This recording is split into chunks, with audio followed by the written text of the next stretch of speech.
सोनपुर पहुंचे मुख्यमंत्री सम्राट चौधरी ने बिहार की बेटियों और जरूरतमंद परिवारों के लिए बड़ा ऐलान किया है। सीएम ने कहा कि बेटी की शादी या किसी विपदा आपदा में लोग जिलाधिकारी को आवेदन दें, सरकार 4 गुना आर्थिक सहायता सीधे उनके खाते में भेजेगी। साथ ही सोनपुर को नोएडा की तर्ज पर विकसित करने का भी ऐलान किया गया है।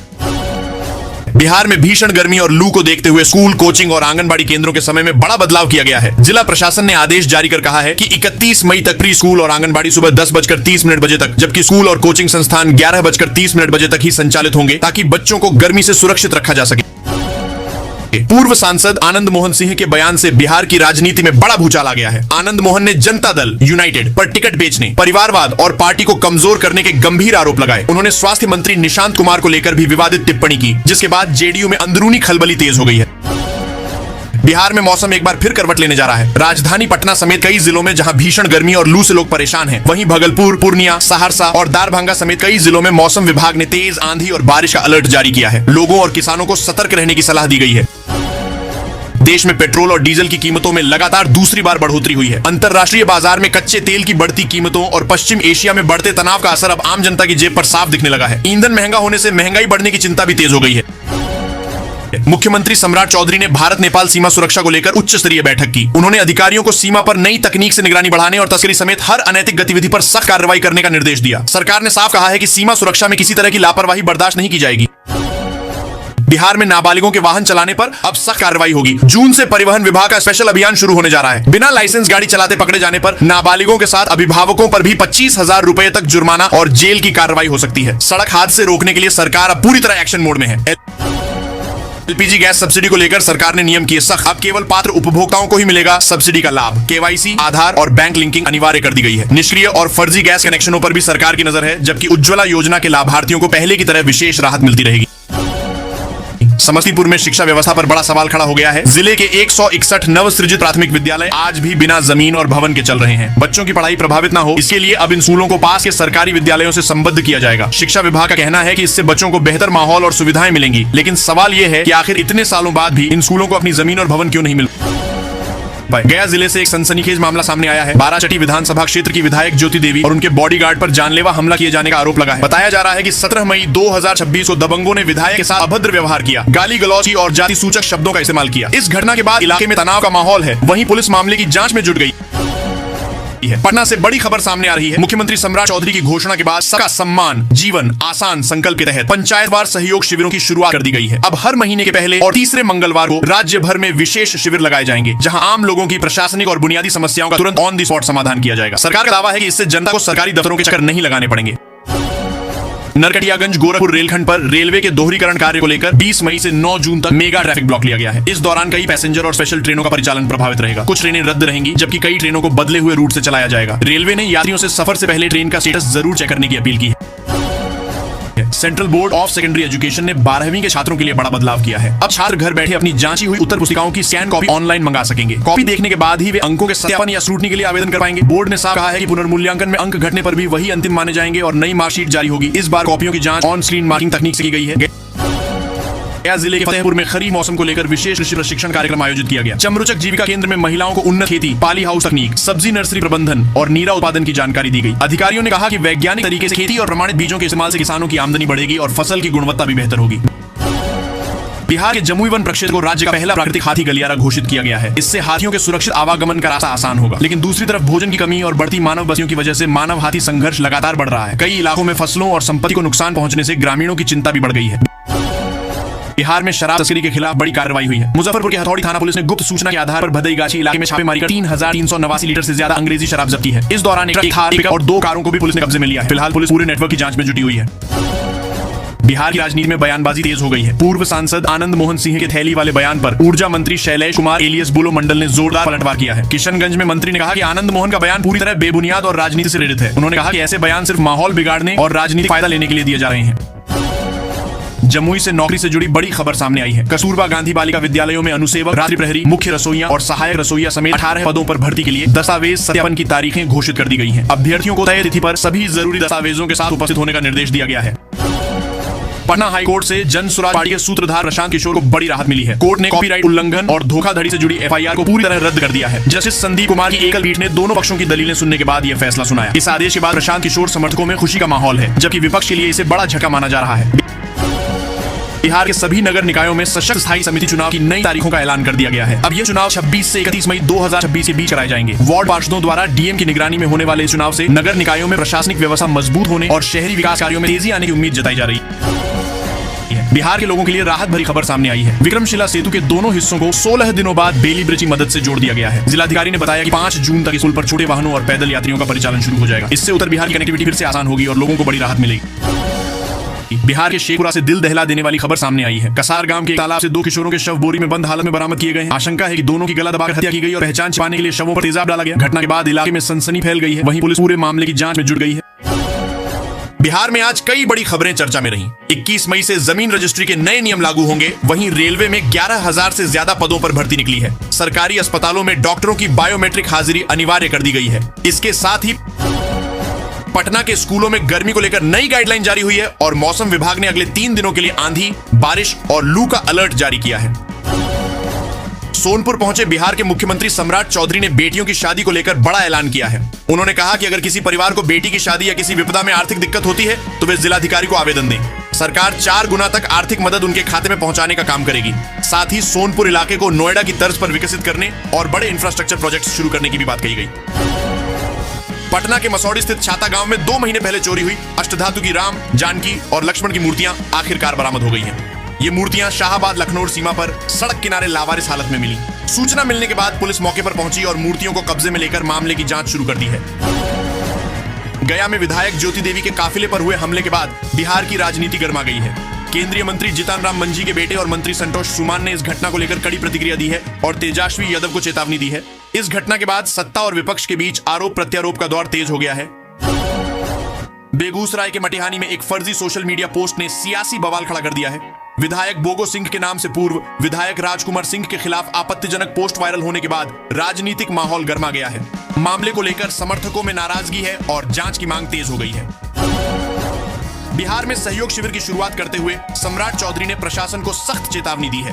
मुख्यमंत्री ने साफ कहा कि अगर जनता की शिकायतों का समाधान 30 दिनों के भीतर नहीं हुआ तो संबंधित अधिकारी स्वतः निलंबित माने जाएंगे। इस ऐलान के बाद प्रशासनिक महकमे में हड़कंप मच गया है। बिहार के सरकारी स्कूल अब सिर्फ पढ़ाई तक सीमित नहीं रहेंगे।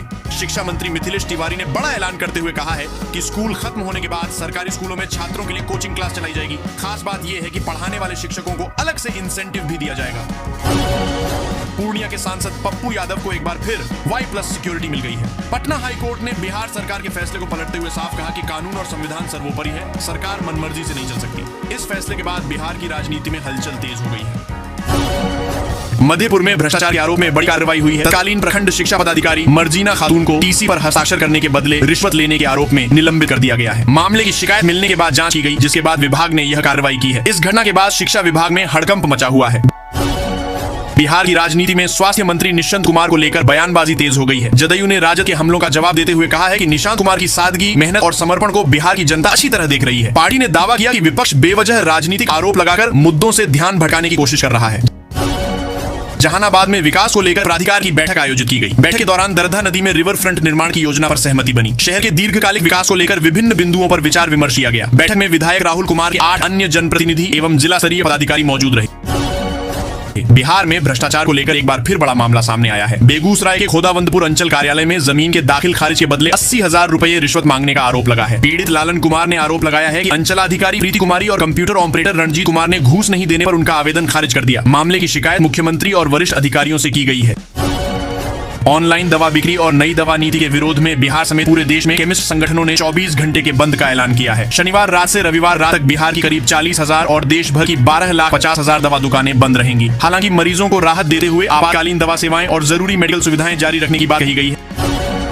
राजगीर मलमास मेला 2026 को लेकर श्रद्धालुओं की तैयारियां शुरू हो गई हैं। पटना से राजगीर पहुंचने के लिए ट्रेन, बस और निजी वाहनों के कई विकल्प मौजूद हैं। वहीं टोल फ्री रास्तों की जानकारी भी लोगों को दी जा रही है ताकि सफर आसान हो सके। प्रशासन का कहना है कि मेले की प्रमुख तिथियों पर भारी भीड़ उमड़ सकती है, इसलिए यात्रियों को पहले से योजना बनाकर निकलने की सलाह दी गई है।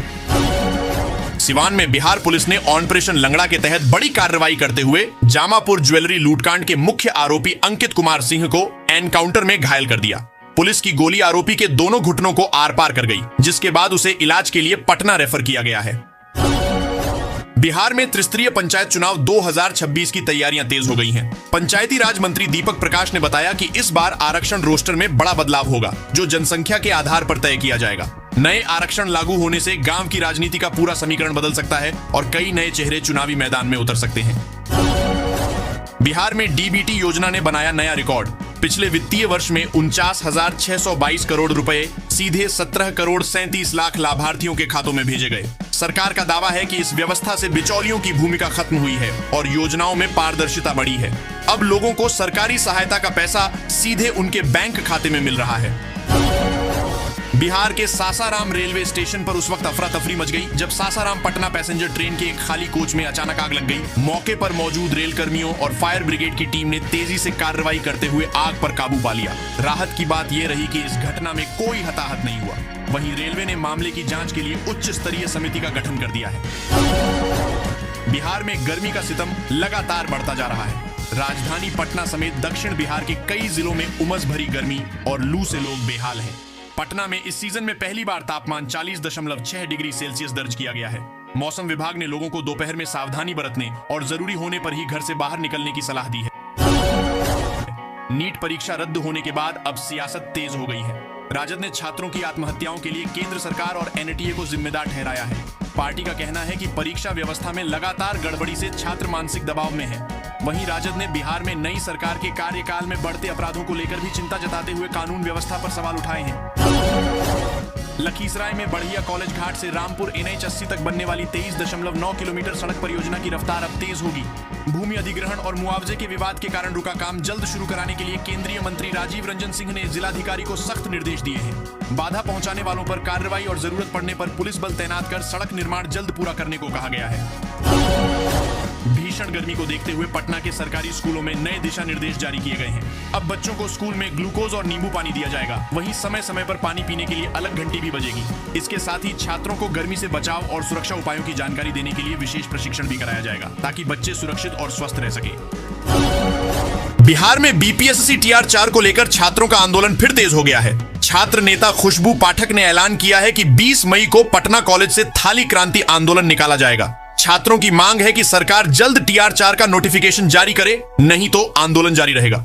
वहीं शिक्षा मंत्री से बातचीत के बाद भी छात्रों ने साफ कर दिया है कि आश्वासन नहीं, अब सिर्फ नोटिफिकेशन चाहिए। लोकसभा चुनाव के बाद बिहार की राजनीति में दल बदल का दौर लगातार जारी है। भाजपा ओबीसी प्रकोष्ठ के प्रदेश प्रवक्ता भारत चौरसिया ने भाजपा छोड़कर राजद का दामन थाम लिया है। राजनीतिक गलियारों में इसे भाजपा के लिए बड़ा झटका माना जा रहा है। माना जा रहा है कि आने वाले दिनों में बिहार की राजनीति में और भी बड़े बदलाव देखने को मिल सकते हैं।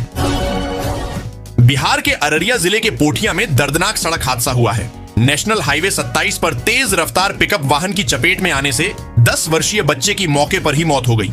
हादसे के बाद इलाके में अफरा तफरी मच गई। वहीं पुलिस ने मौके पर पहुंचकर मामले की जांच शुरू कर दी है। बिहार की राजनीति में एक बार फिर हलचल तेज हो गई है। तेज प्रताप यादव ने गीता पर कसम खाकर कहा है कि वह अब कभी आरजेडी में वापस नहीं जाएंगे। इतना ही नहीं, उन्होंने प्रधानमंत्री नरेंद्र मोदी को पसंद करने की बात भी कही है। परिवार, राजनीति और भोजपुरी संगीत को लेकर दिए गए उनके बयानों से बिहार की सियासत में नई चर्चा शुरू हो गई है। पटना में आयोजित संस्कारशाला संवाद कार्यक्रम में बच्चों के बढ़ते स्क्रीन टाइम और मोबाइल की लत को लेकर चिंता जताई गई। शिक्षाविदों और विशेषज्ञों ने कहा कि अभिभावकों को बच्चों से दोस्ताना रिश्ता बनाना चाहिए और उनकी डिजिटल दुनिया को समझना होगा। कार्यक्रम में संस्कारशाला अभियान की जानकारी देते हुए बच्चों के बेहतर संस्कार और मानसिक विकास पर भी जोर दिया गया। IPL 2026 में बिहार के लाल वैभव सूर्यवंशी का बल्ला जमकर बोल रहा है। राजस्थान रॉयल्स के युवा बल्लेबाज ने दिल्ली कैपिटल्स के खिलाफ 21 गेंदों में 46 रन की तूफानी पारी खेलते हुए बड़ा रिकॉर्ड अपने नाम कर लिया। वैभव अब एक IPL सीजन में सबसे ज्यादा छक्के लगाने वाले भारतीय बल्लेबाज बन गए हैं। उन्होंने 43 छक्कों के साथ विराट कोहली और अभिषेक शर्मा जैसे खिलाड़ियों को पीछे छोड़ दिया है। राष्ट्रीय चिकित्सा आयोग के निर्देश के बाद अब देश भर के मेडिकल कॉलेज अस्पतालों में मरीजों का डिजिटल स्वास्थ्य रिकॉर्ड रखना अनिवार्य कर दिया गया है। सभी डीन, अधीक्षक और प्राचार्यों को इस व्यवस्था को तेजी से लागू करने के निर्देश जारी किए गए हैं, जिससे इलाज की प्रक्रिया और अधिक पारदर्शी और प्रभावी हो सके। सकें। बिजली उपभोक्ताओं के लिए बड़ा बदलाव प्रस्तावित है, जिसमें केंद्रीय विद्युत प्राधिकरण ने सुझाव दिया है कि भविष्य में बिजली बिल यूनिट खपत के बजाय फिक्स्ड मासिक शुल्क पर आधारित हो सकता है। यदि यह प्रस्ताव लागू होता है तो कम बिजली उपयोग करने पर भी उपभोक्ताओं को तय शुल्क चुकाना पड़ेगा, जिससे आम लोगों की जेब पर अतिरिक्त बोझ बढ़ सकता है। पटना के एन सिन्हा सामाजिक अध्ययन संस्थान में जमीयत उलेमा ए हिंद द्वारा आयोजित समाज सुधार संगोष्ठी में मंत्री श्रवण कुमार ने शिरकत की, जहां उन्होंने कहा कि बिहार में नीतीश कुमार द्वारा लागू शराबबंदी से गरीबों, मजदूरों और युवाओं को नशे की बुराइयों से बचाने में मदद मिली है और समाज सुधार की दिशा में यह एक अहम कदम है। बिहार में शिक्षा व्यवस्था को मॉडर्न बनाने के लिए कई पहल किए जा रहे हैं। ऐसे में तकनीकी शिक्षा को और बेहतर बनाने के लिए राज्य के 10 इंजीनियरिंग कॉलेजों में अब आर्टिफिशियल इंटेलिजेंस, एआई और मैथमेटिक्स एंड कंप्यूटिंग की पढ़ाई शुरू होगी। अखिल भारतीय तकनीकी शिक्षा परिषद AICTE ने इसकी मंजूरी दे दी है। बिहार भाजपा में संगठनात्मक पुनर्गठन की प्रक्रिया अंतिम चरण में पहुंच गई है, जहां प्रदेश अध्यक्ष संजय सरावगी की नई टीम के गठन के साथ ही पार्टी विभिन्न मोर्चों के अध्यक्षों के नामों की जल्द घोषणा करने की तैयारी में है। गौतम अडानी ने बिहार में अगले 2 से 3 वर्षों के भीतर 50 से 60 हजार करोड़ रुपए के निवेश की घोषणा की है, जो बिजली, सड़क, लॉजिस्टिक्स और सामाजिक बुनियादी ढांचे के विकास क्षेत्रों में किया जाएगा। बिहार भूमि पोर्टल के तहत राजस्व एवं भूमि सुधार विभाग ने ई-मापी के लिए शुल्क निर्धारित कर दिया है, जिसमें ग्रामीण क्षेत्रों में प्रति खेसरा 500 रुपए और शहरी क्षेत्रों में 1000 रुपए शुल्क लिया जाएगा। यह प्रक्रिया ऑनलाइन होगी, जिससे पारदर्शिता बढ़ेगी और जमीन से जुड़े विवादों में कमी आएगी। ललित नारायण मिथिला विश्वविद्यालय के अंतर्गत मुख्यमंत्री कन्या उत्थान योजना में वेबसाइट होने के कारण करीब 73,000 छात्राओं का डेटा अपलोड नहीं हो सका है, जिससे दरभंगा सहित 4 जिलों की स्नातक पास छात्राओं को मिलने वाली 50-50 हजार रुपए की प्रोत्साहन राशि फिलहाल अटक गई है। नेता प्रतिपक्ष तेजस्वी यादव ने बिहार की NDA सरकार पर कानून व्यवस्था, महंगाई और शासन व्यवस्था को लेकर बड़ा हमला बोला है। उन्होंने आरोप लगाया कि सरकार के पास विकास का कोई स्पष्ट विजन नहीं है और मौजूदा हालात में बिहार लगातार पिछड़ता जा रहा है। सारण के मढ़ौरा स्थित शिलहौरी मंदिर में शादी समारोह के दौरान बड़ा हंगामा हो गया। दुल्हन के चचेरे जीजा ने अचानक मंडप में पहुंचकर उसकी मांग में सिंदूर भर दिया। इस घटना के बाद शादी टूट गई और दोनों पक्ष बिना विवाह के ही वापस लौट गए। मामला पूरे इलाके में चर्चा का विषय बना हुआ है। बांका में बिजली उपभोक्ताओं को अब बड़ी राहत मिलने वाली है। South Bihar power distribution company limited यानी SBPDCL बिजली बिलिंग और मीटरिंग व्यवस्था को पूरी तरह डिजिटल बनाने जा रही है। इसके लिए नया रेवेन्यू मैनेजमेंट सिस्टम लागू किया जा रहा है, जिससे बिलिंग प्रक्रिया तेज, पारदर्शी और आसान होगी। नरकटियागंज के आंगनबाड़ी केंद्रों के बच्चों को अब नई और आकर्षक पोशाकें मिलने वाली हैं। खास बात यह है कि ये पोशाकें जीविका दीदियों द्वारा तैयार की जा रही हैं। इस पहल से बच्चों को बेहतर सुविधा मिलेगी, वहीं स्थानीय महिलाओं को रोजगार और आत्मनिर्भर बनने का मौका भी मिलेगा। पटना जिला शिक्षा कार्यालय ने शिक्षकों और कर्मचारियों के लिए नए सख्त दिशा निर्देश जारी किए हैं। अब स्कूलों में अनुशासनहीनता या शैक्षणिक माहौल खराब करने पर कड़ी कार्रवाई की जाएगी। विभाग ने सभी शिक्षकों और कर्मियों को नियमों का पालन करने और बेहतर शिक्षा व्यवस्था बनाए रखने का निर्देश दिया है। आयकर विभाग ने वित्तीय वर्ष 2025 से 26 के लिए ITR 1 और ITR 4 फॉर्म के जरिए ऑनलाइन रिटर्न फाइलिंग शुरू कर दी है। विभाग ने करदाताओं को सही फॉर्म चुनकर समय पर रिटर्न भरने की सलाह दी है, ताकि आखिरी समय की परेशानी और नोटिस से बचा जा सके। नेपाल के सुप्रीम कोर्ट ने भारत नेपाल सीमा से लाए जाने वाले 100 रुपए से अधिक कीमत के दैनिक उपयोग के सामान पर कस्टम शुल्क वसूली पर फिलहाल अंतरिम रोक लगा दी है। कोर्ट के इस फैसले से सीमा क्षेत्र के लोगों को बड़ी राहत मिली है और अब मामले की अगली सुनवाई तक पुरानी व्यवस्था लागू रहेगी। बिहार में इस बार प्री मानसून ने समय से पहले ही जोर पकड़ लिया है। 1 मार्च से 7 मई तक राज्य में सामान्य से 206% ज्यादा बारिश दर्ज की गई है। पूर्णिया में सबसे अधिक 234 मिलीमीटर वर्षा हुई, जबकि अरवल सबसे सूखा जिला रहा। मौसम विभाग ने 21 मई तक बारिश और वज्रपात को लेकर अलर्ट जारी किया है। बिहार में होने वाले त्रिस्तरीय पंचायत चुनाव को लेकर राज्य निर्वाचन आयोग ने जनसंख्या प्रारूप प्रकाशित कर दिया है। आयोग को अब तक करीब 550 दावा और आपत्तियां प्राप्त हुई हैं। इन आपत्तियों की जांच के बाद अंतिम सूची जारी की जाएगी, जिसके आधार पर पंचायत चुनाव की आगे की प्रक्रिया तय होगी।